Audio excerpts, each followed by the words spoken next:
Where did you get that? She asked in shock. Really? I show you a clear picture of you cheating on me, and the first thing you have to say is ask where did I get this? Does it matter where I got it? Will my answer to your question change the fact that you are cheating on me with it? I asked my wife of 7 years.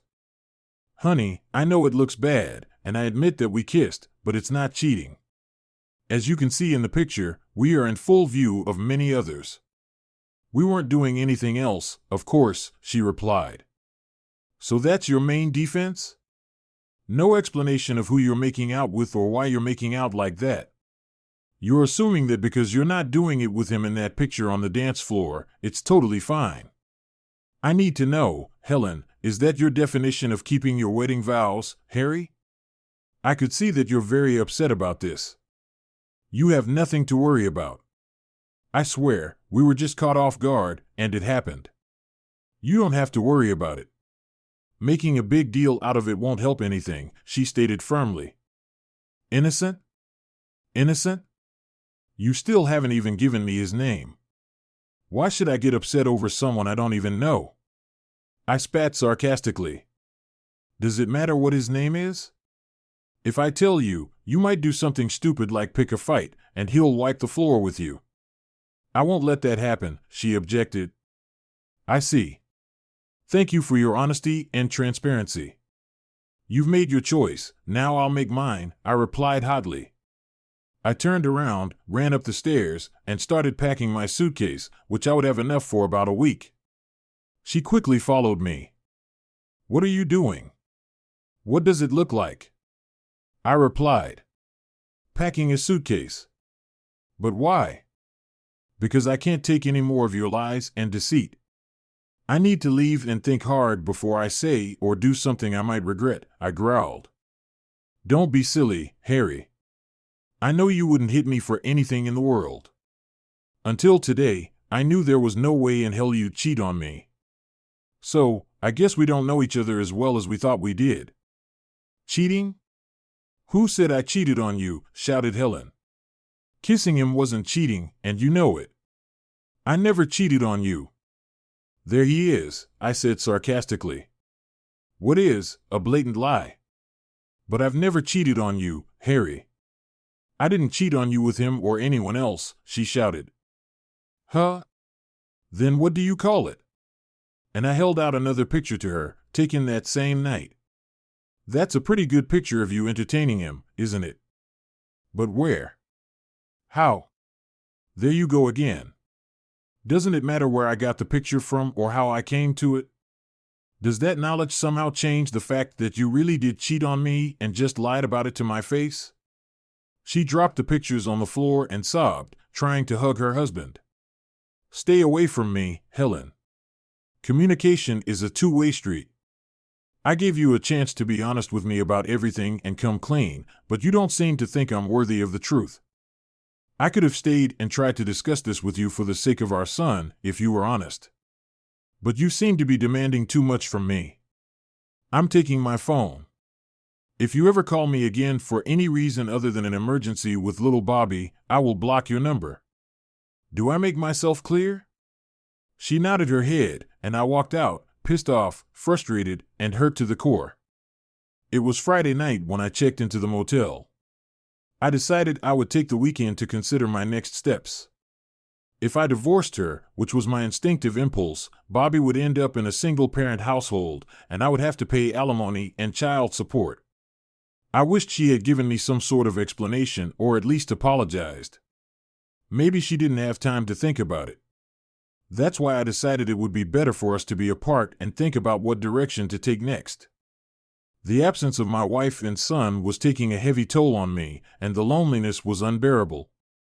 I cried until I fainted shortly before noon the next day. Messages began to arrive. Having received my engineering degree some time ago, I had gotten a job at a local chemical laboratory, which was a packaging facility of a large chemical concern. After 5 years there, I was offered the position of production manager at the flagship research and development center 1,000 miles away. Along with the increased responsibility came a significant salary increase, so we jumped at the chance and moved. We left all our friends and family behind. Helen got a job in the call center of a large credit card company. The call center employed over 1,200 people, most of whom were Helen's age. A year after we moved in, little Bobby was born. I convinced her to become a stay-at-home mom since I was being paid well, but she loved the company of her work friends. Her work friends quickly became our friends. We were part of a loose group of 6 to 12 couples who got together on average every 2 months, sometimes at her home, more often at a restaurant or club. The girls were her coworkers, and the guys like me consisted of their husbands. That's not to say I didn't have friends where I worked, but Helen worked tirelessly to ensure that our social calendar consisted mostly of her coworkers. I had no objections, as they were all nice enough. The women were all stunningly attractive, as were their husbands. I felt out of place around the debonair and dapper men, but they all treated me the same as the others. It was from this group that my current barrage of messages consisted of. It was clear that Helen had not only informed them of our problems, but had given them the details, and they were all urging me to give them an audience and help diffuse the situation quickly. I shook my head, amazed at how she kept her attempt from me yet freely shared the details with our friends. Now I wondered what kind of friends they really were. I don't like other people knowing about my affairs, especially my personal life and the intimate details of my marriage. This situation in itself was disturbing to me. The only person who didn't call or text me was Helen. She knew I would honor my promise to block her. Cassidy, it seemed to me, was the instigator of everything that was going on. She was Helen's best friend, and they were in on it like thieves. She wanted me to meet the group at her house on Sunday night at 6 o'clock. My analytical mind guessed that this could be some kind of trap. My car might be blocked, or the guys might try to prevent my escape if I decided to leave the meeting earlier than they wished. I texted back that I would meet them at Angus Steakhouse restaurant. I could park my car so that it wouldn't be blocked, and in the context of a public restaurant, I could leave whenever I wanted. Reluctantly, they granted my request. I agreed to the meeting for several reasons. First, to get answers as to why Helen did what she did. Second, I wondered what our friends thought about the infidelity. Whose side would they be on? And third, I wondered if any of them were somehow involved in her adventures. Did they know? Had they set it up? If they did know about her extracurricular activities, none of them shared their concerns with me. I never back down in the face of confrontation. As an account manager, I face almost every possible challenge and know how to keep my cool in almost any environment. I looked forward to learning more so I could make an informed decision or put them on the spot. I left my car in the parking lot of a nearby store and walked over to the restaurant. I realized that the group had arrived much earlier than the agreed-upon time to discuss strategy and prepare for the confrontation. This amused me. There was only one seat at the set table, and it was next to Helen. She immediately rose to greet me as I approached. I stopped her before she could reach me. If you don't mind, I'd like to sit at the far end of the table, away from her, if you all don't mind. But if you don't mind, I can comfortably sit at the other table, I explained. Cassidy spoke quickly before Helen could respond. Of course, Harry is okay with that. Jared, how about giving Harry a seat at the end of the table, please? Harry, have a seat. You're our guest tonight, so your dinner is already paid for. Why don't we all go ahead and order? Our group was in a separate dining area of the restaurant used for overflow. They must have taken care to shield it from prying eyes. Everyone quickly placed their orders, and that task was accomplished before I let Cassidy or anyone else take over the conversation. I was determined to get at least one answer before moving on. I handed out 2 copies of the photo of Helen and the mystery man kissing on the dance floor, one on the left and one on the right. You all seem very interested in Helen and I settling our differences. I was shocked that she told our personal matters to someone before she and I even had a chance to discuss them on our own. But it just shows her continued disrespect for me and our marriage, I began. Cassidy started to speak, but I interrupted her. Before any discussion begins, I want an answer, and right now. Look closely at this picture. Do you see that man she refuses to give his name? I'm sure at least one of you here knows who he is. You all say you want to help us solve our problems. Well, what I need help with most right now is information. If none of you can be honest with me and provide the facts as they are, then we have nothing more to discuss. There was complete silence at the table. Even the talkative Cassidy hesitated to speak. Neither of them offered to say they didn't know the man, nor did they offer to tell me who he was. I had my own answer. Thank you for your time. I hope someone is really hungry and can eat my steak. I've just lost my appetite. No one here seems interested in helping us repair our relationship. I apologize. I got up from the table and left. Helen called out after me, begging me to come back, but no one else did. It was obvious that our friends were her friends, not mine. Helen, Cassidy, and the rest of the group were stunned. They had planned to have a reasonable discussion with me, but I had blindsided the entire meeting with my stubborn demand. It would take some serious strategy to get through to me, and they weren't ready for that at the moment. I didn't mention it at the restaurant, but I was on my way out of the motel. I stopped at a fast food joint and grabbed a bite to eat. When I got home, I talked to the babysitter Helen had hired for the evening, paid her, and thanked her for her services. I then gulped down my food and began to quickly move my clothes and personal belongings into the spare bedroom. I had already been to the local hardware store over the weekend and bought a pair of locks with identical keys, similar to the ones on our front and back doors. I installed them on the spare bedroom door and the hall bathroom door, keeping only the keys for myself, not to avoid a verbal altercation with Helen, but so she wouldn't try to physically seduce me in the shower or in the middle of the night when I was asleep. Once settled in the house, I happily played with my 3-year-old son, who was the light of my life, before bathing him and putting him down for the night. Helen must have realized I was home because my car was in the garage when she pulled up to the house at around 10 p.m. They must have had a real brainstorming session. Either she was with her lover again, and I had no idea which one was true, as sad as that sounds, or they had excitedly run upstairs, happy to see me back, and found me in Bobby's room, sitting in a chair watching my son sleeping peacefully, tears streaming down my face. I shushed her and waved her off before she entered the room. No need to disturb his innocent slumber. After I quietly closed the door, she tried to hug me, but I prevented her, unable to bear it. She spread a smile from ear to ear. I'm so glad you're back home where you belong. Let me make you something to eat. We have a lot to talk about. I've already eaten, but thanks for the offer. So where have you been all this time? Entertaining your lover again? I hinted. No, I just left the steakhouse. They can confirm that they helped me find the right words to get us back on track. I have so much to tell you, she explained. I'll talk to you about anything if you give me the name of your lover. If you can't do that, then we have nothing to talk about. I can't. I just can't, she said sullenly. I wish you would give me half the devotion you give to your lover. I will stay in the spare bedroom until further notice. Please stay away from me and never touch me. Who knows what disgusting diseases you now carry inside you? But I won't let your horse keep me away from my son. He needs me as much as you do. If you ever decide you're ready to talk, your next words to me will be the name of your lover. But if you're willing to sacrifice our marriage to protect him, then so be it. However, I don't want you to speak another word to me until you are ready to give up your lover's name.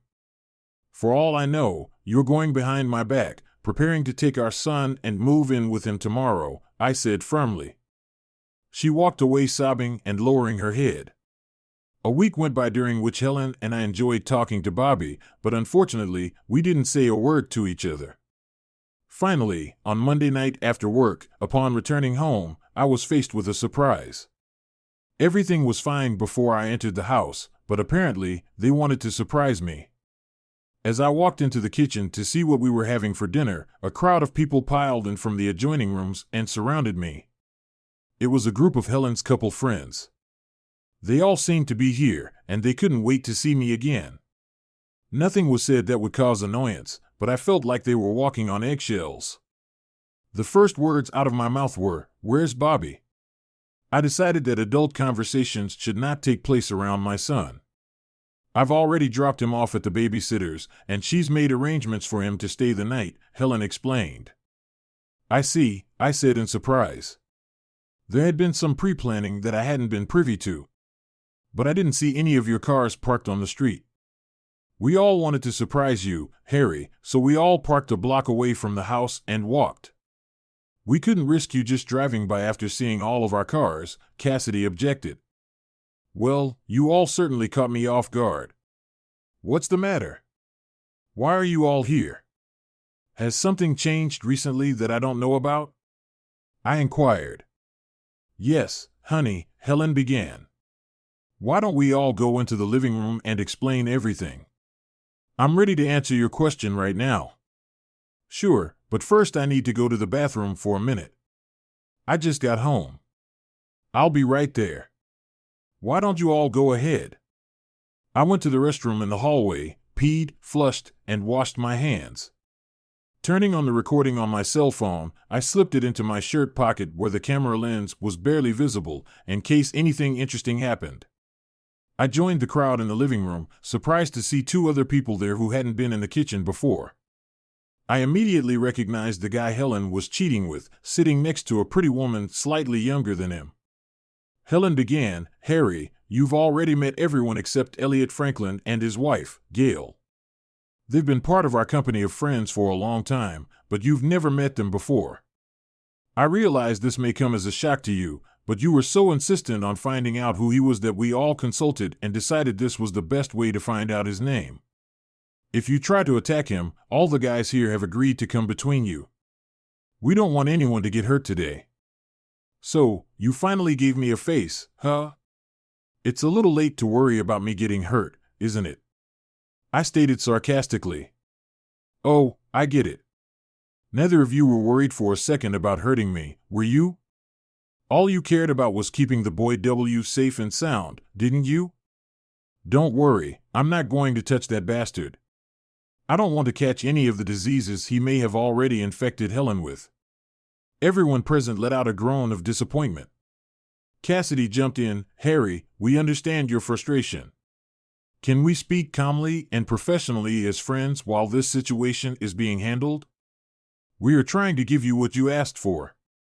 You wanted his name, and now you have it. We assumed you would also want to talk to him, and as you can see, we have already arranged that. However, Elliot doesn't need me to speak for him or on his behalf. He is perfectly capable of speaking for himself. Our role today is merely to introduce you to each other. After the introductions, Elliot rose to his feet and held out his hand. I'm afraid we've gotten off to a bad start. I hope that by the end of this meeting, we can be friends, or at least polite to each other. I promise to always treat you with respect and courtesy, and I hope you will do the same, Harry. May I call you Harry? He asked, extending his hand to me. I made no movement in response to his gesture, keeping my hands at my side. First of all, since we're just now meeting for the first time, Mr. Franklin, I prefer you call me Mr. Wilson. I can't imagine that our friendly relationship would warrant such familiarity. Secondly, you have just promised to treat me with respect and courtesy after you have already shown me blatant disrespect, and yet I am supposed to flippantly ignore your extreme insolence and treat you politely in return. Fair enough, Mr. Wilson. My suggestion was solely in reference to our conversation today. I was not referring to past incidents, if you will allow me. I would like to talk to you about what happened between me and Helen, the woman you married. Please do not say her name in my presence or refer to her as my wife. That title may be short-lived and unpleasant for me. I am evaluating the pros and cons of divorce, which I am sure you are already aware of. How should I address her then, Mr. Wilson? You may refer to her as the woman I married, and for the moment, I will accept that. Very well, Mr. Wilson. I would like to tell you what happened between the woman you married and me. I hope I can put the circumstances in a light that you will find acceptable. I am all ears, Mr. Franklin. Please enlighten me, I asked. The arrogant man took a deep breath and began to make his point. Look around this room, Mr. Wilson. What do you see? I'll tell you what you see. You see a room full of exceptionally attractive women and men, including the woman you married and yourself. Do you think that's a coincidence? Doesn't it strike you that your best friends, a group you've enjoyed socializing with countless times, turn out to be far more attractive than the average man or woman you meet? This group inevitably came together like birds of a feather. As the friendships grew, so did the intimacy and expressions of friendship. Every person in this room is in a happy, stable, and committed relationship. That is our first and foremost goal. When each person is confident in their relationship with their soulmate, we will realize that no forces on earth can separate us from each other. And every one of us here believes the same about you and the woman you married, he continued. Take my wife here, Gail. She is as great to me as any woman in this room, and we plan to spend the rest of our lives together. No man in this room, including you, will ever be able to take her away from me. And that knowledge gives me the confidence to share her with others, for our good and the good of others in our group. We both learn and grow more than we could by remaining monogamous. It's an outdated and archaic term that no longer binds people together the way true love does, consisting of trust, intimacy, understanding, sharing, and opening horizons to great and beautiful things in our marriage. How nice for you and your wife, Mr. Franklin, and the rest of this group, if they are all free to do this with each other without restriction. But that has nothing to do with me and the woman I married. Excuse me, Mr. Wilson, but didn't you just admit that you have less trust, understanding, and security in your relationship with the woman you married than every other couple in this room? Don't you see the tremendous benefit you both could derive and expand your relationship by opening yourselves up to that? He spread his arms wide as if embracing everyone in the room. If what you say is true, Mr. Franklin, then you just called every woman in the room a harlot, including the one I married. I am appalled that you so easily flummoxed and changed the morals of the woman I married. I find your actions regrettable and reprehensible. A gentleman never interferes in marital relations as you have done. I see where your flawed logic leads you, Mr. Wilson. Rest assured, this is not a one-sided approach. You too are being asked to embrace the concepts we all hold dear here. You could be with any woman in this room right now if you so desired. When you and the woman you married became part of our group, it was inevitable that you would be invited to participate with us in every way inclusively. If you hadn't told her off so harshly that evening, she had planned to broach the subject with you and discuss the potential benefits she felt this experience could bring. Mr. Wilson, the woman you married said you jumped on her with accusations before she had a chance to fully explain to you what it was all about. She panicked and retreated in defense, not knowing how to salvage a conversation with you in the adversarial atmosphere you presented to her.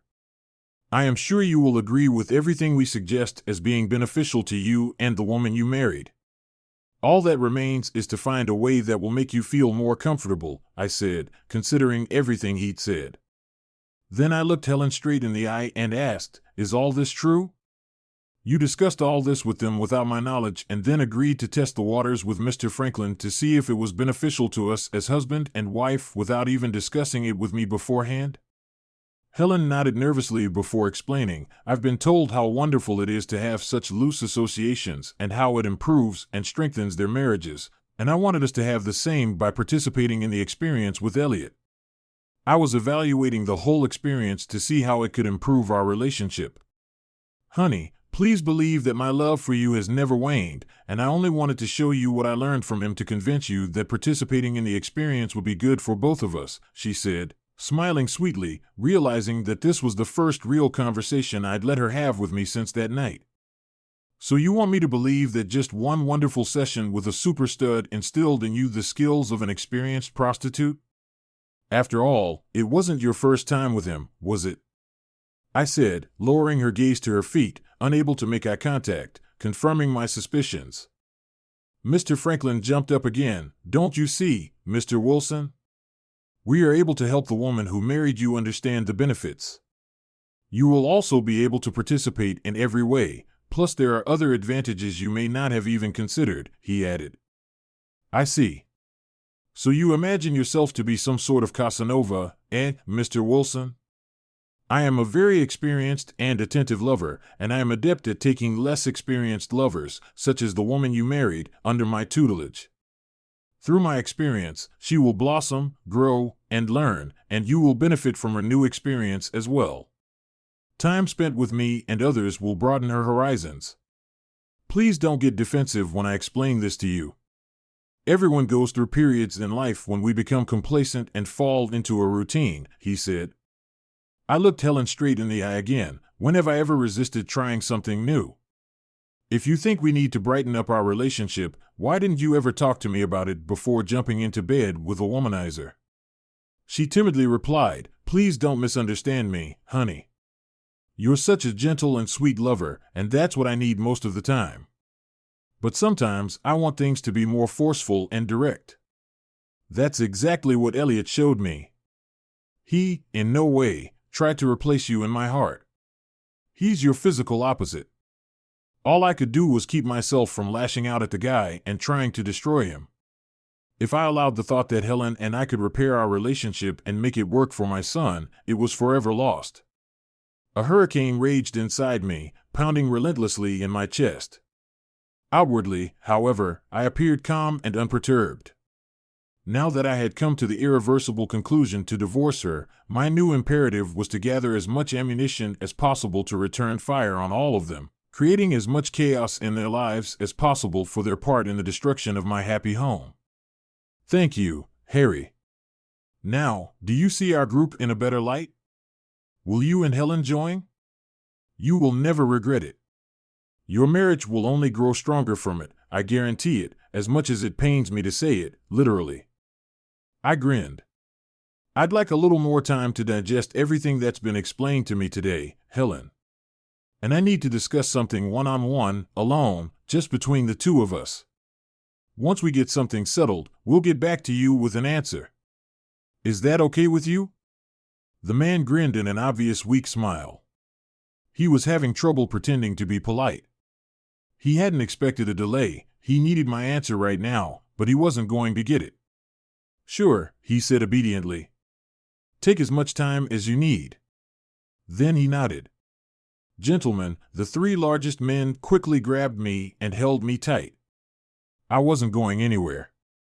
Although I was held securely, I didn't feel threatened in any way. It was just a surprise move. Helen walked over, pulled my cell phone out of my shirt pocket, and started clicking through all the videos she had taken. Please understand, Harry, we want to trust you, we really do. But until you become one of us, we must understandably take steps to protect ourselves. It was quite obvious that you were recording the events of this evening on your cell phone.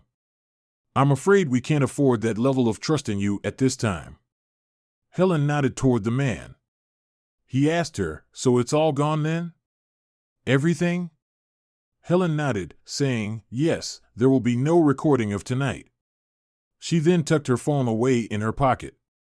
It became abundantly clear that she was already a full-fledged member of the club for him to believe that she would go against my wishes to fulfill them. I demonstrated the look of defeat this jerk was seeking. Mr. Franklin continued, There you go, Harry. Don't be so depressed. I'd like to believe that you've decided to keep a record primarily to better choose who you're going to be with first when you join our summit group. But please realize that we simply can't take that risk.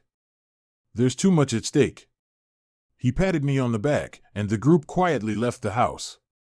I grabbed my keys and headed to the garage. Myself, I replied. Where are you going? Asked Helen, puzzled. To pick up Bobby, if that's okay, I replied. I was hoping we could, renew our physical acquaintance today. There's no reason to go get him right now, is there? I miss my son, obviously. You don't. I'll be back in a little while, I advised. She took another hint, but I ignored her and walked out the door. I drove to the Angus Steakhouse restaurant. I was hungry since I hadn't had dinner yet, and I was missing something I ordered but didn't eat the last time I was there.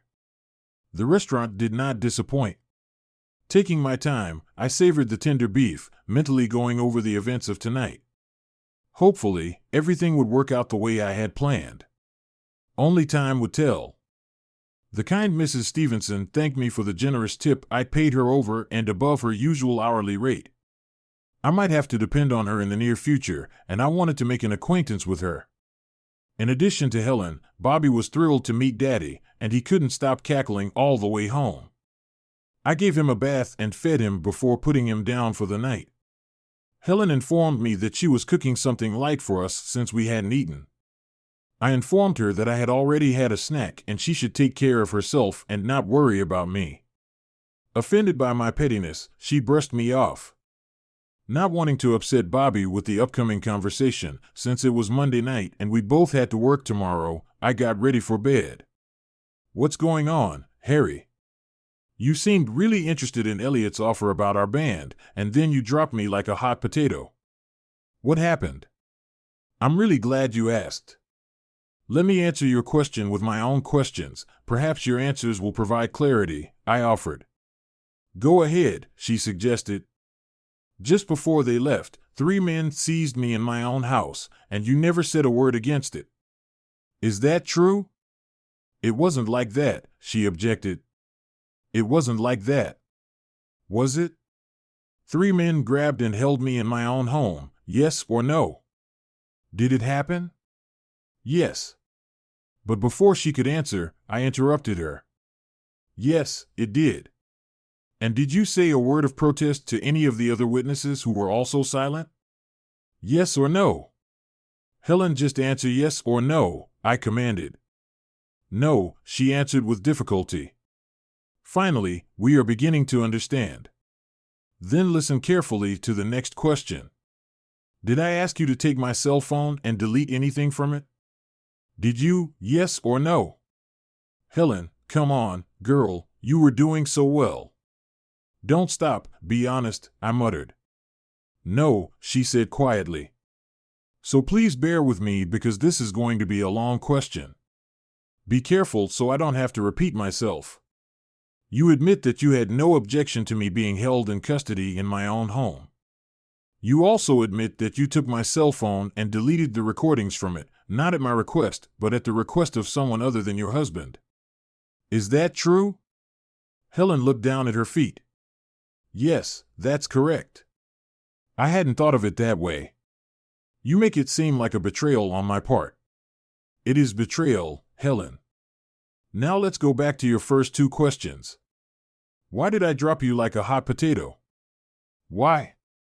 Your own answers should reveal the truth about why I acted that way. You proved today that you are on their side, not mine, not ours, but theirs. Now if you have no objections, I'm going to bed alone again tonight. I don't want to watch and be around a man who so indifferently stabs me in the back." Helen started sobbing as I left her in the hallway to contemplate her behavior. Of course, I locked the door. Sometime around 4 in the morning, I heard attempts to open the door. 3 or 4 fruitless turns were enough to foil her attempt. Tuesday morning, I was talking to the vice president in charge of the facility where I worked. "Dan, could you recommend a divorce attorney for me?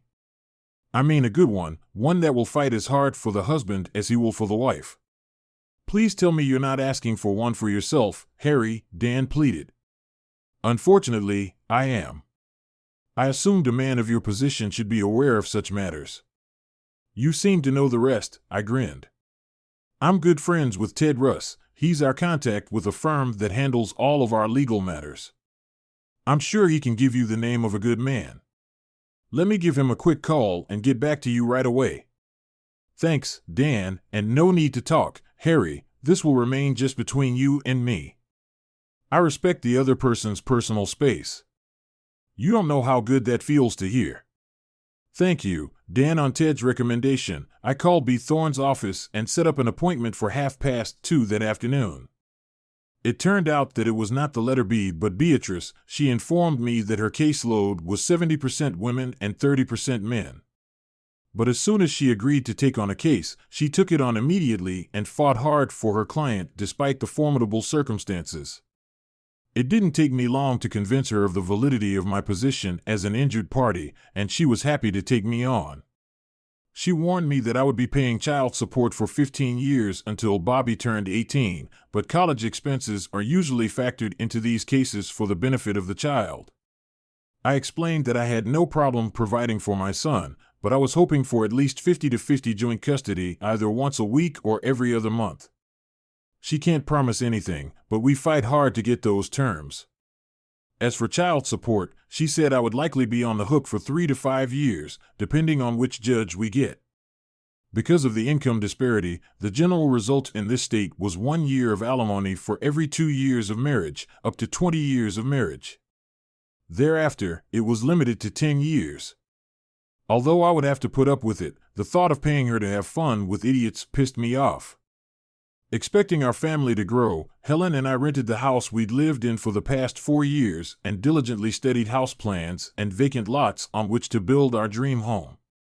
I had accumulated quite a few sketches depicting the elements that were to be part of our special retreat. Now, all those dreams were nothing more than smoke. At least the house didn't have to be sold, divided, or fought over. Bobby, at his tender age, wouldn't be attached to any particular dwelling, so if Helen continued to rent the house, it wouldn't matter to me. I knew I'd never sleep in the master bedroom again, knowing it had been contaminated by that tragedy. Who knows how many times he had already managed to christen the bed with her before I discovered her infidelity. B explained that the average divorce in our state is 8 months if uncontested and a year if contested. I was really hoping I would fall into the 8-month number. Being bound in the bonds of marriage to a traitorous spouse held little appeal for me now that my decision to divorce Helen was clear. B also explained that there was no financial benefit to filing a declaration of infidelity, but she said that a declaration could be helpful if there was a disagreement over custody. She stated that she could have the paperwork ready for service as early as Thursday afternoon. I asked her to have Helen serve the papers at work on Friday at 10 a.m., where many of her friends and colleagues could witness the event. After the divorce issues had been resolved and a fee agreed, I asked her about possible living arrangements until the divorce was finalized.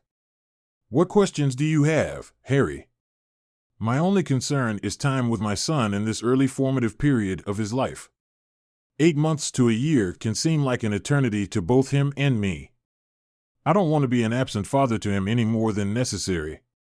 Would it not be illegal or inappropriate for me to continue living in the same house with her to maximize my time with him? While that's not uncommon, Harry, it can be quite a challenge." "How so?" "First of all, when she is served with the divorce papers on Friday, she will be extremely unhappy with you. If you are in close proximity to her home, she will likely rain fire and brimstone down on your head. Are you prepared to face the woman's wrath?" "Absolutely. I'll be able to easily share my emotions when she gets a summons because in my mind, we'll be legally separated and I'll be able to treat her indifferently as she's been treating me lately. And that brings me to my next point, Harry. She may well not want to divorce. Very often, cheating wives want to have their cake and eat it too. Letting you go may be an impossible task for her, and she may do everything she can to prevent it. But this is a legal process, right? She can't bend the law to her will just because she feels like it." "You're right, of course," Harry agreed. "But she could make a mess of things." "Informed her how?" "So, if you enter into a conjugal relationship at any point before the divorce, the time limit will reset to 0, and the clock will start ticking from a new beginning, and you'll have to wait another 8 months, she explained. She said the state will view your marital relationship as your desire to end the divorce process. That will never be a problem for me, although I can easily envision Helen trying to lure me into her bed to disrupt the process, I said firmly. I have an iron will, and I won't give in. You don't have to, she insisted. All Helen has to do is claim that you had an affair, and unless you can prove otherwise, which is virtually impossible, the clock will be turned over whether you were married or not. The judge will have a hard time believing your claim that you were never intimate with her, yet you live together under the same roof. I've seen it happen before, Harry, and I strongly advise against it. Let me ask you this, if she does make such a statement, would she have to give specific details such as time, place, etc.? I don't mean intimate details of the hypothetical session itself, but dates and times that I could refute. Yes, she wants to, but again, it would be your word against hers, and the judge would likely believe her, especially if she was tearfully persuasive. Leave it to me. Thank you, B. You've been a great help to me, I said, grateful for her advice. I then talked to her about another legal issue I would have to deal with immediately after the divorce. Helen usually gets home a half hour earlier than I do, so it was no surprise to find her cooking dinner in the kitchen. Contrary to my custom, I avoided the kitchen and headed upstairs to take a shower. Since I started using the hall bathroom, she had fewer opportunities to trap me. I took a change of clothes with me to the bathroom. It was time to start practicing living separately under the same roof. When I emerged from the bathroom fully dressed, she was waiting for me in the hall. Dinner will be ready in a few minutes. Bobby is already sitting in his high chair in the kitchen. You smell nice and fresh, she said, coyly. I'll be right down, thanks, I replied, ignoring her remark and unlocking my spare bedroom door. The tension was palpable, but she didn't say anything sarcastic. As we ate, she began. I'd like to explain that we made a cell phone deal last night. Knock yourself out, I said calmly. While you were downstairs evaluating potential partners, and the three of us were alone upstairs, Elliot informed me that he knew you were recording the events of that evening and that it would not be fair to let everyone be exposed to the professional risk you could expose the group to with the video. The right thing to do would be to eliminate the threat, he said. They couldn't leave there that night until the threat was neutralized. Not knowing if you had the password on your phone, they were willing to take it with them and return it later when it was cleared. Elliot suggested that I could prevent all of this by deleting the records myself in your presence. I see. And why did they believe you were capable of such a thing towards your husband? Because I gave them my word, Harry. I don't understand. What didn't you give me your word to be faithful to me on our wedding day? There was silence after my remark, and I was glad for it. Darling, I don't want you to think that I'm on their side. That's not the case at all. It isn't. What if the circumstances had been different? What if those three men had grabbed you in our house? Do you think I would have just stood by silently and let them do it? What other choice did you have, Harry? The three of them could have easily taken you. Silly, that's true. But that knowledge wouldn't have stopped me. Hell, it wouldn't even have slowed me down. I might have been defeated, but only after I had done a lot of damage myself. I would have fought for you because I would have been on your side, not theirs. We were a team, you and I. Last night, you didn't act like my wife, you acted like one of them. I'm sorry you don't understand me, Harry. I explained about the cell phone. I don't know what else to say. There's nothing more to say, is there? I joked about that subject. You're right. How did you find those pictures, Harry? I'd like to know. I'm sure you would. Wouldn't it be interesting if one of your friends turned out to be not as dedicated to your cause as the other members of your group? What if one of your coworkers turned you into me and delivered those pictures to my office? How would you feel about that? Who? Please tell me. Who? A man or a woman? She asked urgently. I can't tell you, Helen. Why not? I gave my word, I said with a wide grin. I could see she wasn't getting anywhere with her questions, so she decided to broach another topic. Did you enjoy watching? No, I just saw a bunch of animals. That's exactly right, Harry. It doesn't have to be emotional for any of them. It will just strengthen our marriage. How did it go? Our marriage is hanging by a thread. I already feel closer to you, I added sarcastically. Don't be like that. You don't know what it's like. Helen, has our life become so boring, mundane, and devoid of fantasy that you're afraid we can't survive as a couple without inviting other people into the bedroom? I didn't say that. It's not that we couldn't survive without it, but don't you want to do more than just survive? Shouldn't we take opportunities to strengthen our marriage when they come along? What's the harm in that? The harm, as I see it, is the destruction of the trust we once had. That is what you have already done with your experiments. Instead of strengthening our marriage, it is tearing the very fabric of it in two. Perhaps no one you know considers fidelity an admirable character trait, but I do. Obviously, your friends don't give it much thought. They proved that last night. I don't trust you anymore, Helen. You've proven you're perfectly capable of doing whatever you want behind my back. If it's so important to you and you believe in it so much, why didn't you come to me and talk things over with me before you jumped into bed with another man? Because I knew you would react that way. I thought that if I could participate and realize the benefits of it first, then I could bring everything I've learned to you, and we'd be better for it. When you see the improvements in me, I thought you would realize the value of it and agree with me wholeheartedly. So, you and this smug duo consider yourselves supreme in enlightenment and understanding, believing that lowlives like me should be spoon-fed to slowly comprehend the life truths you both somehow instinctively grasp. How elitist of you to graciously allow your superior knowledge to trickle down to this lowly peasant. I didn't realize how lucky I was. Sarcasm was in my every word now, and she caught it. Why don't you let me show you what I've learned? I've adopted some techniques from Elliot and watched Gail closely last night, as you asked. The purpose of this whole process is to improve our love life, not destroy it. Let me show you what I can do right now. I swear you won't regret it, she enthused. Every time I look at you, I cringe. It's not conducive to me wanting to kiss you anytime soon. All you're going to offer me is a traitor who freely shares with other men what used to belong only to me. Only yours. You don't own me, Harry, and I never have and never will, she said defiantly. You're absolutely right. I never claimed to own you.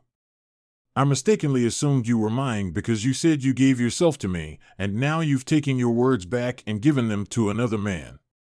You've broken something in me, Helen, and I'm not sure it can be fixed, she started sobbing again.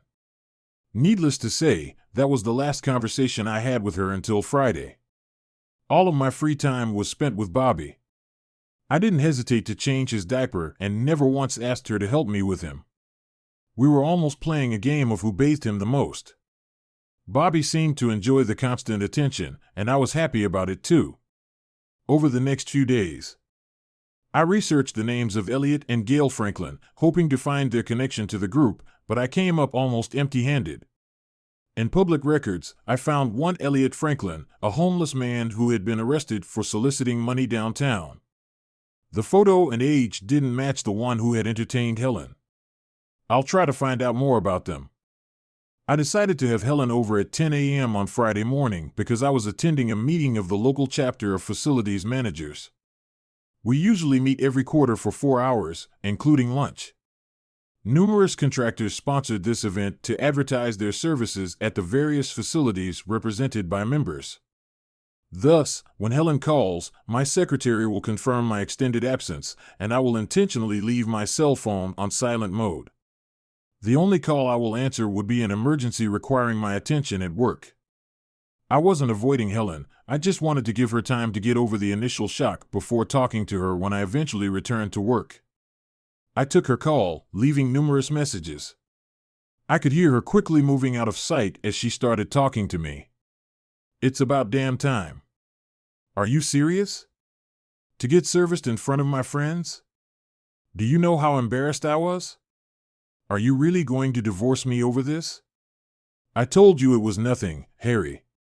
When are you going to get that through your thick skull? Why won't you return my calls? Why do you refuse to talk to me about this? My secretary should have informed you that I'm in a management meeting. I just got back to the office and called you back right away. I have a job to do, you know. It doesn't stop just because you want to talk. And as for talking, when have I ever refused to talk to you? You're the one who's been avoiding talking to me for the last 2 days. I've never once refused to talk to you. I'm still talking to you now, aren't I? But since we both have work to do, why don't we resume this conversation at a more appropriate time after work? Then I will talk to you about anything you wish. She began to cry over the phone. I don't want a divorce, she wailed. Please, Harry, don't divorce me. We'll talk tonight, okay? Helen, okay, I said. Goodbye. I love you, she said, sniffling. Tonight then. Goodbye, Helen. I only had one meeting left at work that day, and it was a short one concerning a lab that was having problems. I called our building automation contractor to resolve the issue. Surrounding yourself with quality people makes the job much easier. I arrived an hour early, as Friday afternoons tend to have fewer problems. Most people don't want to solve problems on a Friday afternoon. However, I realized that I would have to face the problem head-on. Realizing she might not be in the mood to cook tonight, I grabbed some Chick-fil-A for dinner and texted her. She arrived shortly after I did. I grabbed Bobby's diaper bag and carried him into the house from her car. She rushed to me, hugging me as I held our boy in my arms. Knowing I wouldn't harshly rebuke her or upset Bobby, I set him in his high chair and helped feed him. Babies can be sloppy eaters. Of course, he is at the stage where he likes to throw food, so there is very little food left on his tray for him to throw. She thanked me for the takeout food. We both ate and talked happily with Bobby, although tears were streaming from her eyes at the same time. I spent most of the evening with him, never leaving his side until he was put down for the night. Again, he was my center of attention, my goal, my reason for enduring the dire circumstances. I knew what was in store for me, and I was as prepared for it as I could be. She was going through the divorce papers when I walked into the living room where she was located. She took a deep breath to calm herself before she spoke. I'm sorry, Harry, okay? Is that what you wanted to hear? To be honest, it's the first apology you've given me since this whole thing came up. What exactly are you apologizing for, Helen? I'm sorry that you saw those pictures and found out about them the way you did. I can only imagine how uncomfortable it must have been for you. I see. You're sorry I found out, but not sorry you cheated on me. I don't see why Elliot said that. Once you realize the benefits of our association, you would come around and accept our group on an intimate level. You would be given the freedom to be with other women, just as I am with other men. Naturally, that's what he said. It seems you and Elliot both suffer from the same mistake of not consulting me on matters such as infidelity. It's a shame you trust his words about my character more than mine. Contrary to popular belief, Elliot is not a keeper of information about me or our marriage. He may be an expert on many things, but as far as knowing me is concerned, he's a failure, just as you are, apparently. Look, darling, I realize now that I acted wrongly. You're right. I should have talked to you first before getting involved without your knowledge. After seeing your reaction that night, Elliot told me that, in hindsight, if I had approached you first, things would have gone much more smoothly. He's still convinced you'll come around, but now I'm not so sure. Why don't you call off this stupid divorce and let us get back to normal, back on the road again, Helen? That train has derailed and done irreparable damage. There's no getting it back on the tracks. You blew it up with dynamite when you let that stranger take you to bed, and then you betrayed me as well. Just sign the papers and let us both pick up what's left of our lives and go our separate ways. I know you, Harry. You don't want Bobby to end up in a single-parent family, to be raised by two parents living in separate homes. If I remarried, you wouldn't want him calling another man daddy. No man wants that for his son. Think about it. Reconciliation is the best option for both of us. I wouldn't want him to call another woman mom if you remarried after a divorce, like you did. That's probably true. You should have thought about all this before you betrayed your vows, not after. You're right. It would have killed me to hear him call another man daddy, but it's better to come from a broken home than to live in a house full of lies and deceit. If we hadn't gotten divorced, I still wouldn't be part of your company of rakes and harlots. They may be physically attractive, but to me, they are disgusting, and you would continue to entertain whomever you saw fit. But it will never be me. I can never be intimate with you again, Helen. Put that in your pipe and smoke it. That's not what you mean. You're just saying that to hurt me, and it really hurts. So one point, Harry. Look, what if I gave up on the idea completely, swore I'd never get involved in their relationship again? What if I turned my back on them as friends? I'm desperate, honey. You and Bobby are two of the best things that have happened to me in my entire life. I'm sorry you think I've turned my back on us, but it's not true. I value you two above anything else in the world. I hear the words you say, Helen, but I just don't believe you. You've already proven yourself to be a liar. Now, I can't trust a word you say. It's too late. Just sign the papers and get this over with as soon as possible. Never. I'll never sign those damn papers as long as I live. I don't want a divorce, and I will fight you every step of the way, no matter how long it takes. I may have lost you at this point, Harry, but I want you back. I'm not going to give up. I believe in us more than you do. I'll crawl to you on my hands and knees until you take me back. Too bad you didn't have enough faith in us to stay true to your wedding vows. You've heard the old aphorism, once cheated, always cheated, and it is through that prism that I will always look at you, I quipped. She started sobbing again, perhaps from the realization that she was facing an impossible task. What now? She asked. I hope you don't expect me to leave. I'm not going anywhere. I'm staying here with Bobby. Besides, we have nowhere else to go, she mumbled. You're right.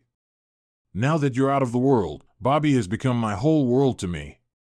I don't want to spend any more time away from him than necessary.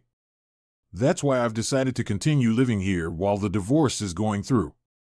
Don't worry, I won't get in your way. I will no longer require you to do my laundry, cook my meals, or clean up after me. You take care of your needs, I'll take care of mine, and we'll both take care of Bobby's needs. All I ask is that you don't touch me with your contaminated body. To me, you are a walking container. From head to toe, you are disgusting to look at, disgusting to think about, impossible to stay married to. We will coexist under the same roof, but it will only be coexistence until divorce, which will never lead to reconciliation. As she pondered my words, her resignation was replaced by dejection. I heard what you said, Harry, but divorce is a long road, and we both know a lot can happen in that time. I'm going to get you back, honey. I swear I will. As long as you keep meeting and hanging out with your so-called friends, you won't have a chance in hell. I will never socialize with them again, as you so aptly pointed out. I don't own you, and I can't control your behavior, but if you ever bring one of your jerk lovers here, I swear on my life that you and he will seriously regret it. Is that clear? Of course, sweetheart. I already told you, I'll turn my back on them if that's what it takes to get you back. Do you want me to quit my job and become a full-time mom? No, it's too late for that now. Besides, if you did that, I'd only be paying more in child support in the divorce. She didn't like my response, but she kept a cheerful smile for my benefit. I decided that the days of our confrontations were behind us. There was nothing she could say now that would make me lose my temper and berate her again. We'd both had enough of insults and innuendo. I could be professional both at work and at home. I decided to treat this as a temporary business arrangement. Nothing was going to stop me from spending time with my son. For a few weeks, we communicated politely, saying only what was necessary. Surprisingly, we agreed to several suggestions from my attorney. In the interim, I would pay all rent if Helen would pay all utilities. I canceled all utilities in our joint names and reissued them in her name only. Both of our cars were already paid off, so we each paid for our own gas and insurance. We each took care of our own meals, so there was no need to share groceries. Being financially free of her was not as difficult as I had anticipated, since I was still paying the lion's share of our expenses. She accepted it. I transferred half of our savings to a new account opened in my name only and left the balance in an account in her name. She was quite unpleasant to me for a few days after that, but soon realized that I was only enforcing the terms of the divorce agreement, which she politely refused to sign anyway. Helen made every effort to come up with an excuse to ask me questions and engage me in conversation. I was always polite and never turned her down unless she got personal. I never asked her for anything or started conversations. One day, I was going through a desk drawer in my room, looking for socks of a certain color, and it occurred to me that I hadn't seen the 3 pictures of their meeting. I urgently searched all the drawers in case I had moved them and forgotten about it. They weren't there, and I knew who had taken them.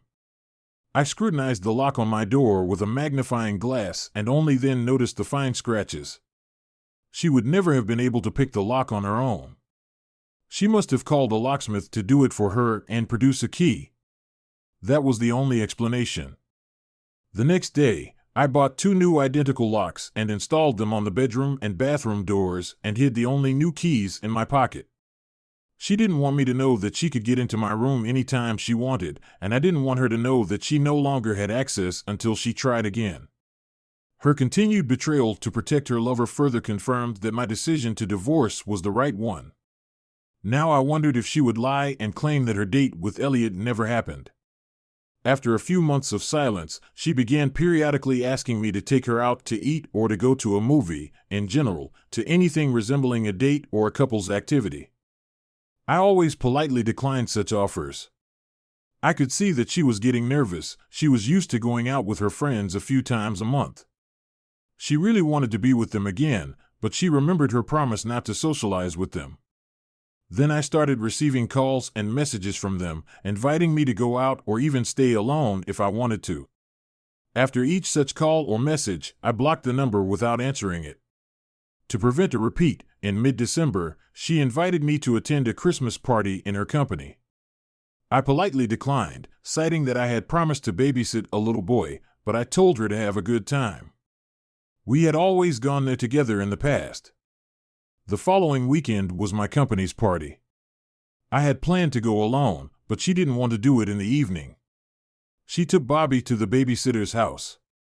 I cleverly left for the party without saying a word to her. Apparently, she soon followed me in her car and quickly found me at the party. As usual, she was stunningly beautiful. She tried to make small talk with me in the presence of others, but I had little interaction with her. When I was alone with Vice President Dan, he asked if we had made up. I explained the situation, and he only laughed, saying that I had the courage to live under such circumstances. However, I made it clear that I didn't want to waste time with my son for this time. He understood my position. Leaving the party, I went straight to the babysitter's house and picked him up. He slept all the way home. I expected Helen to be bitterly disappointed and rake me over the coals after the party, but she was so pleased just to be with me on any excuse that she seemed grateful for the few crumbs of attention she had inadvertently received in a public setting. Helen wore very few clothes around the house at all times. I applied my engineering skills and soldered a resistor in parallel with the thermostat built into our digital thermostat to control the temperature. The resistance value I chose caused the heating temperature set point to be 5 degrees lower than the displayed temperature, and the house was cooler than usual. My idea was to encourage her to put on warm clothes. I was partially successful in doing so. 2 weeks later, I removed the fixed value resistor, restoring normal accurate operation. At least I tried. 5 months after it was serviced, she informed me that she was going to have dinner with Cassidy, her best friend, on Saturdays. If I didn't mind watching Bobby, I nonchalantly replied that I didn't mind, as long as she didn't bring that woman or any of her lovers into the house. My employer sponsored a bowling league, which I decided to join on those Saturday nights when she went out. I had a lot of fun making a complete fool of myself on the lanes, and Bobby was thrilled to get so much attention from the ladies in attendance. It was so much better than sitting at home wondering what Helen was doing or who she was. One day I got home later than she did, and she asked where I had been with Bobby. I told the truth. She asked if she could come with me next time, and I again told her honestly that I only leave the house when she does and not sit home alone. My answer really upset her, but again, pleasing Helen was no longer my concern. She often asked me how we could ever be a loving couple again if I never gave her a chance. She never signed the divorce papers. It was supposed to take a whole year. 6 months after the service, B. Theron, my attorney, contacted me and informed me that Helen's attorney had successfully argued for 10 mandatory marriage counseling sessions, 2 a week. I had to attend them and couldn't just sit and be silent for the entire session. I had to answer every question the counselor asked me. I asked her if I could repeat the same simple short sentence for every question. B. said she didn't care what I said as long as I said something relevant to our marriage. I thanked her and hung up. Of course, Helen's lawyer made sure the marriage counselor was the kind of person who favors the wife and readily vilifies the husband. I didn't care what the therapist thought of me as long as I followed the letter of the law. To every question and statement from Helen and the therapist, I replied, I don't want to stay married to a promiscuous woman.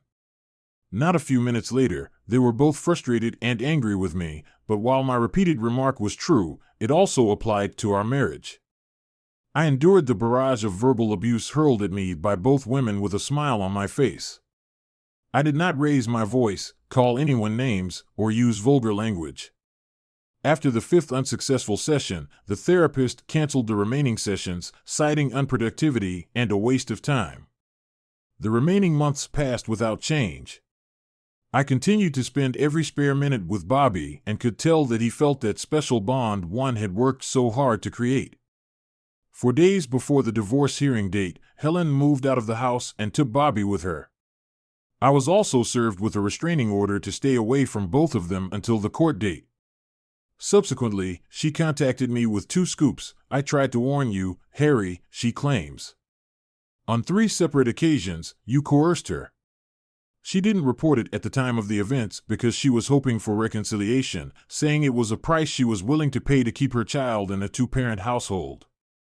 However, according to her, the last time you demanded, she fell ill. Then you allegedly forced her. Hospital documents submitted by her attorney show several bruises as evidence. She has countersued for full custody, allowing you only infrequent visits under CPS supervision. I'm afraid she's got you stumped. Is any of what she claims true, B? You know me much better than that, B. Not one word is true. Not one word. Okay, I just needed to hear it from you. I will fight for you to the end, but I have little hope of overcoming her accusations without hard evidence to back up your denials, B. Has she provided all the necessary information that you indicated would be required to investigate her allegations? Yes, she has. I have the details in a folder in my office. Can you email me the information her attorney has provided? Sure, for what it's worth. Remember, you cannot call her, email her, text her, or contact her or your son in any way until I tell you otherwise. Do you understand? Nothing. If she calls you and you hear her voice, don't say a word. Just hang up immediately. Understood. She ordered. Got it. I repeated. 2 days later, walking into the house after work, I was shocked to see Helen sitting at the kitchen table. Her car was nowhere to be seen. Perhaps she had gone with someone else. She was waiting for me. I had no idea why. My first impulse was to run away so as not to violate the restraining order, but she called out loudly before I could get out the door, "Harry, turn around and listen to me." She definitely had my attention. However, trying not to talk to her, I just stared at her face and kept my distance. Well, you don't have to say a word. Just listen. I remained calm and didn't make any gestures that could be construed as aggressive or confrontational. First, hand me your cell phone so I can turn it off. I placed it on the kitchen table.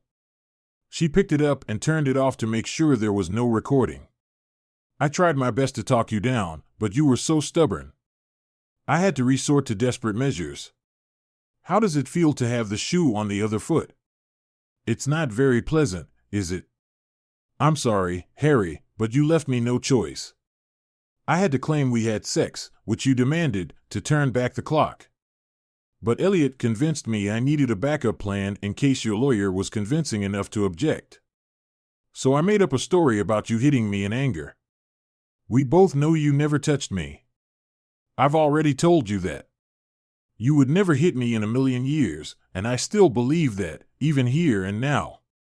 But I needed to make sure I got full custody of our son, leaving you with only crumbs of time to spend with our baby. It pains me to be so cruel to you, Harry, but it puts me in a unique position to negotiate with you. Helen cleared her throat and continued, if you cancel the divorce, make it go away, and voluntarily agree to us joining our group of friends as they have generously offered, then I will lift the restraining order, move in with you, and we can resume our happily married life. Bobby would not be born into a single-parent family. He would be raised by both parents living happily under the same roof. Think about it, Harry. What's not to like? I promise you'll get used to it quickly. I'd love to show you the new tricks I've already learned right here and now if you want. Perhaps that would be too soon. What do you say, Harry? Why don't you get off your high horse and live with me in the real world for a change? I swear, you'll have a good time, I said, looking her straight in the eye. I let her know I was seriously considering her offer. So if I go with you and your friends, are you saying you won't limit my access to Bobby in any way? Why on earth would I come between a loving father and his son? You know as well as I do that the kid loves you more than he loves me. He asks for you all the time, and it breaks my heart to tear him away from you. Just say yes, Harry. Just say yes, and all our problems will go away, she encouraged. First, I lost you, then, my son. My life is unbearable. I miss Bobby madly. I want to be with him so badly, I cried. One word from you will fix everything, Harry, and everything will be restored, she assured me. Give me time to think things through. I need to do some mental gymnastics to figure out how to share you with other men. I just need time, okay? Okay, baby, I've got you figured out. You always analyze everything with your engineering mind. We're going before a judge in 2 days. I need to hear from you by tomorrow. Just text me one word, yes, so I know you agree, and I'll make it right again. But if I don't hear from you before the hearing, I will punish you for the rest of your life. Your son will grow up hating you. I will take care of that, and you will pay me for it. Please, don't make me do this to you for Bobby's sake. Okay, honey, do the right thing for him, she said. That hit me where it hurt the most, my son. Nothing else in the world means as much to me as this little boy. I'll answer as soon as I can. For now, please leave, I insisted. She walked past me with a smirk on her face. She knew she had me by the balls. I held my breath until I heard the door close. Looking out the window, I saw a shiny Lexus pull up quickly next to her. The driver, of course, was Elliot Franklin. He must have a huge boner for her to go to such lengths to accept her into his group. I had a lot to think about. B informed me that my presence at the divorce hearing was not required. My presence wouldn't change the outcome, but I wanted to be there. As I left the men's room to head to the courtroom, Helen appeared out of nowhere and hissed, "You had your chance, you stupid fool. I'll tear you to pieces in there. Your son will never know your name and will grow up calling another man father. I will marry a real man who is not so insecure, who trusts and believes in me and our marriage, who is willing and open to new experiences, unlike you." She spat in my face and hurried away, escorted by the stares of the onlookers who wondered what heinous crime I had committed against such a beautiful woman. I took a handkerchief and wiped my face, entering the courtroom and taking a seat in the back. I waited my turn, hoping that my lawyer was at least half as good as her reputation. I had a lot on my plate for today. While I waited my turn, it was interesting to hear about some of the crazy divorce cases. I noticed that those who represented themselves really had fools as clients. Our case wasn't heard until 1 p.m., which made for a long day. Helen was called to testify first as she had filed a restraining order and made accusations against me for mistreating her. The divorce was a minor issue. I listened intently as she recounted everything I was accused of, including dates, times, and specific locations of the alleged assaults. This was her chance to get custody, child support, alimony, and maybe even jail time because, oddly enough, the prosecutor had yet to file formal charges against me. I said nothing as she tearfully recounted her horrific attacks on me. My attorney silently drew images of flowers in the margins of the notes presented to her. Helen's lawyer skillfully wove a coherent picture of my violent temper and unsuitability as a parent or guardian of a vulnerable toddler. He explained that Helen had done her best to reconcile before my latest attack. She claimed that I had falsely accused her of infidelity and that my jealousy had destroyed our marriage and our family. She now agreed that divorce was the best option for her and the child. After the attorney laid out his arguments and rested, he smiled politely, taking her turn with Helen. I want to clarify and confirm for the record that you are absolutely certain of the dates, times, and locations of the attacks you accuse Mr. Wilson of. Can you be wrong, Mrs. Wilson? B looked at him intently. No, ma'am. I understand everything perfectly. My attorney recommended that it was mandatory that I fully document the events should such situations arise, and I wrote everything down on a calendar I kept in a stash. I see. So you swear under oath that the allegations you are making against my client are accurate and true? Yes, ma'am. I wish I could say otherwise, but the truth must be told, Helen snorted tearfully. In response, no further questions, Your Honor, B informed the judge. You may step out now, Mrs. Wilson. Thank you, Judge C.O.R. Feldman, advised Helen. She and her attorney seemed stunned that my attorney had not questioned her more thoroughly. Her smirk, addressed to me as she got up to leave the witness box, said it all. She knew it was a win-win. Even my lawyer hadn't challenged any of her statements. She was ready to fulfill her promise to me to turn my son against me. I shuddered at the thought. Your Honor, I would like to call Mr. James McMahon to the stand to testify, B asked. The judge nodded in agreement, and a plain man with no face took a seat up front. Helen and her lawyer conferred, and she just shrugged. He was obviously unfamiliar to her. Please state for the record your full name, sir, B asked. James Winford McMahon, the man replied. Thank you, Mr. McMahon. May I call you James? Jim? Please call me Jim. Of course. Thank you, Jim. Could you tell the court where you work and what the nature of your business is? Yes, ma'am. I own and operate McMahon Investigative and Security Services. Jim, would you please tell the court how you met my client, Mr. Wilson? Yes, he approached me about 14 months ago, concerned about his wife, Mrs. Helen Wilson. He suspected her of infidelity but had no proof. We offer private investigative services to confirm or disprove such suspicions, and he immediately utilized our services. I see. And what did you discover during your surveillance of Mrs. Wilson, Jim? We were able to gather evidence of her infidelity and provided him with 3 photographs of her in bed with another man. Were the photographs you provided him with the only existing copies? No, ma'am. We store all photos and videos in secure cloud storage. We are well aware of the need for a chain of evidence and are fully licensed agents respected in this and several other circuit courts. We have all of the originals. Mr. Wilson has only been provided with copies. And do you have other copies of these same images, sir? Yes, we do. Right here. I can confirm that they are copies of the uncorrupted originals. Thank you, Jim. Your Honor, if it pleases the court, we would like to admit into evidence these 3 copies of the original photographs taken by McMahon Investigative Services.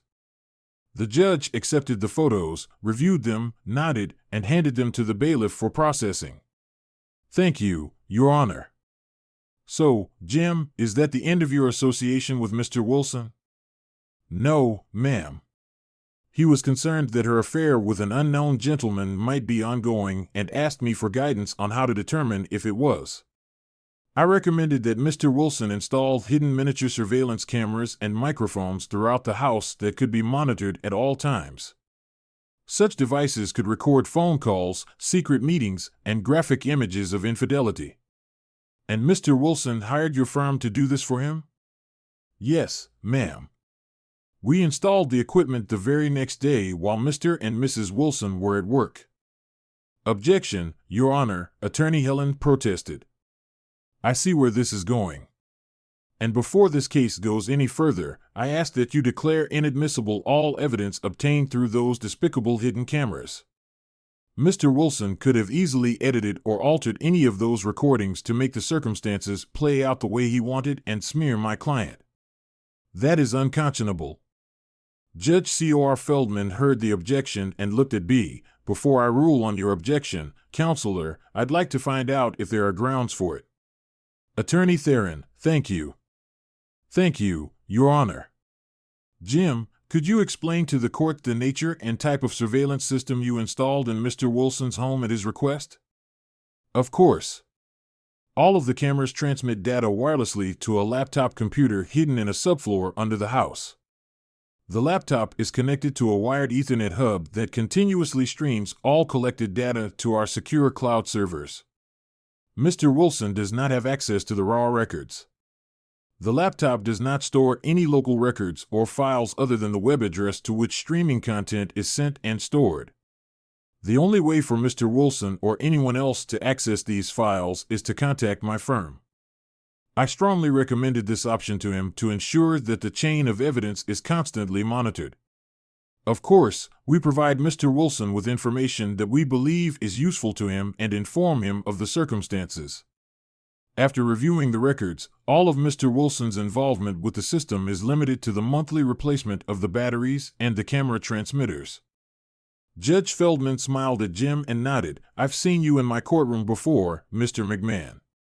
Your firm has an excellent reputation. The objection is overruled. Thank you, Your Honor, Jim cheered. You heard the testimony of Helen Wilson accusing my client of assault. She held out a piece of paper to him. Here are the dates and times of the alleged assaults. In your opinion, Jim, do you think her accusations have any merit? No, ma'am, they don't. What makes you so sure, Jim? When your office provided us with those specific dates, times, and locations, my staff went back and reviewed the archival recordings made on those dates and at those locations at Mr. Wilson's home. In all cases, the recordings show a fairly quiet home where Mr. Wilson is happily playing with his son, and Helen Wilson is alone in another room of the house. There was peace and quiet in the Wilson home at the time of the alleged assaults. There were no incidents of violence recorded on the video footage. Helen and her attorneys seemed interested in the stains on the floor. There was no eye contact. Her case was a wreck. Jim, can you offer any additional information regarding the allegations she made against Mr. Wilson? Yes, ma'am, I can. I have here a transcript of a phone call made by Mrs. Wilson the day before she moved in. It's only her version of the conversation, of course, but in it, she clearly says that she hates to see her husband, whom she says she loves very much, being treated this way, but that someone else beating her up so she could claim it was him is quite obvious. She has stated that she is going to use this as leverage against him to convince him to give in to her wishes. Objection, Your Honor, that's hearsay, her attorney grumbled. If need be, I can provide the original tapes of her saying all those words in her own voice, but that transcript is a mirror image of the words she said on the phone to someone other than her husband, offered Jim indignantly. Helen's lawyer sat down and did not object again. B said, "Thank you, Jim, for your expert testimony. No further questions, Your Honor," and sat back down. Judge Feldman looked at Attorney Helen. "Would you like to question this witness, Counselor?" Defeated, he said, "No questions, Your Honor." Judge Feldman ordered, "You may leave the room, Mr. McMahon." "Thank you." After my private investigator took his seat, the judge continued, "I see what's going on here. An innocent man is being accused of crimes that it is obvious to the court that he did not commit in an attempt to sway the court toward full custody of the mother's child. In doing so, Mrs. Wilson perjures herself. Perjury is a third-degree felony and can result in up to 36 months in prison. The transcript of this hearing will be forwarded to the district attorney for possible prosecution. It is my hope that he will press charges against you, Mrs. Wilson.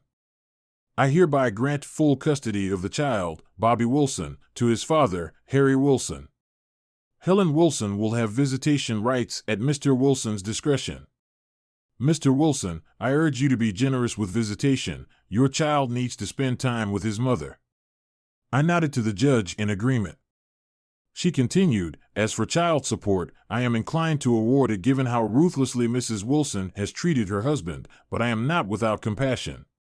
Alimony in the amount of $1,000 per month, payable on the first of each month, is awarded to Helen Wilson for a period of 3 and 2 years or 42 months. Each of you will keep your automobiles. The checking and savings accounts will be divided equally between the spouses based on the balances in the accounts as of the date the divorce petition is filed. Each party will retain their retirement accounts. Because Mr. Wilson will have primary custody of the child, the court will not award child support to Mr. Wilson as custodial parent. I grant you the right to make decisions regarding your current residence. Do you want to stay there or move? I stood up, Your Honor. I have no desire to live there any longer than necessary. Helen can continue to rent the house if she wants. In any case, I'm moving out. Very well, Mr. Wilson. The lease on the present residence will be left to Mrs. Wilson. Mrs. Wilson staggered to her feet and rose to hers. You have a maximum of 8 hours to return the child to Mr. Wilson. If you refuse to comply, you will be held in contempt of court. Is that understood? Yes, Your Honor, she said tearfully. Good. The judge has allowed it.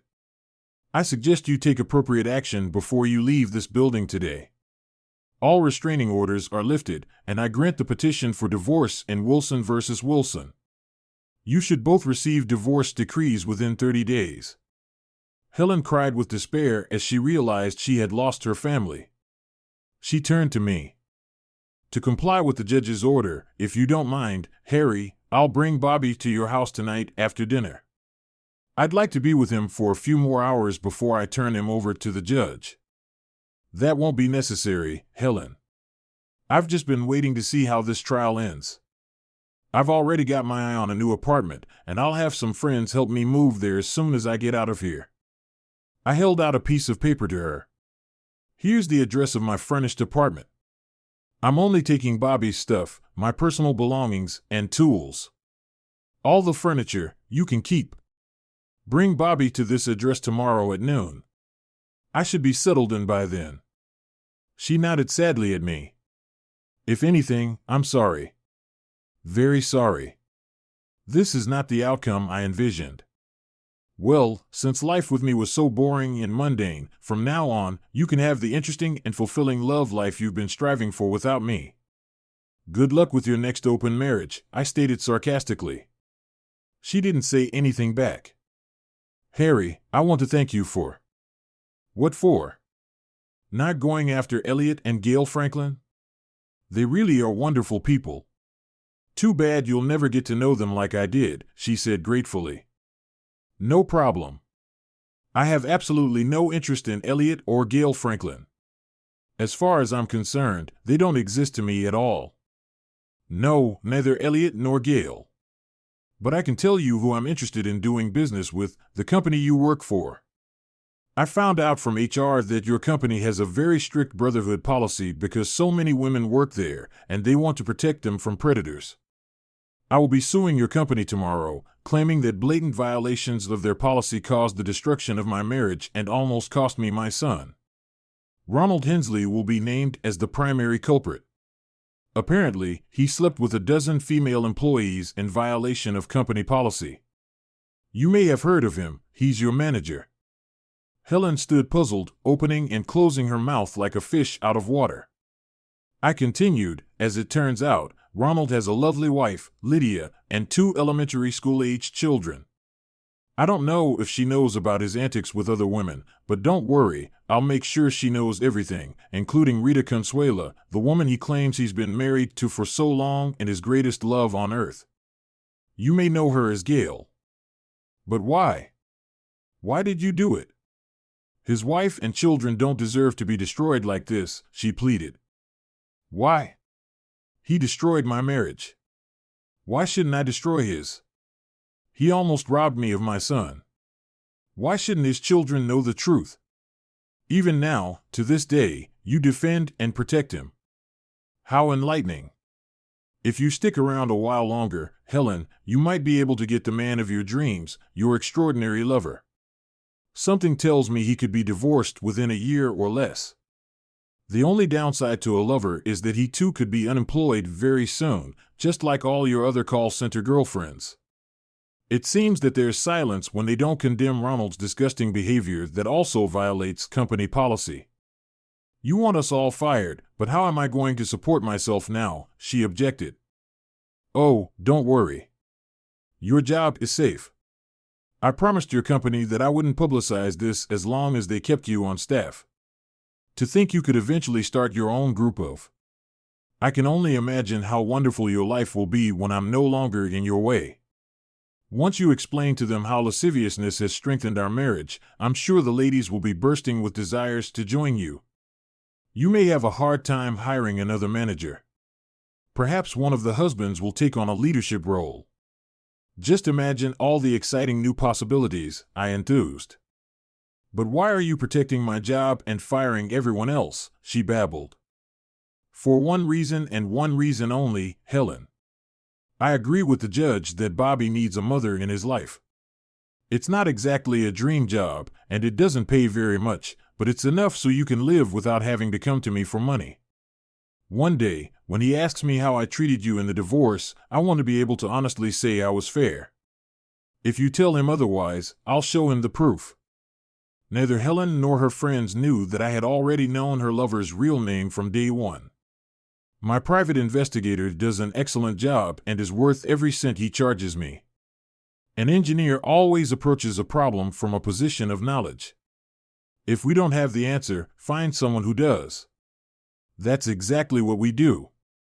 My shark of a lawyer sued Helen's call center for $1.5 million and settled for a tidy sum of $250,000. She kept $42,000, and the rest went to me.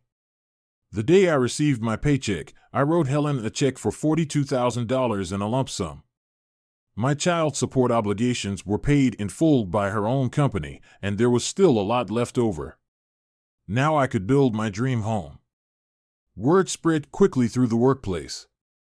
Many single ladies where I work looked at me as potential prey. But after just getting off this roller coaster, I think I'm going to focus on Bobby for a while before I get involved in dating again. Free at last. Thanks for watching. I hope you enjoyed it, so subscribe to my channel and watch the next video.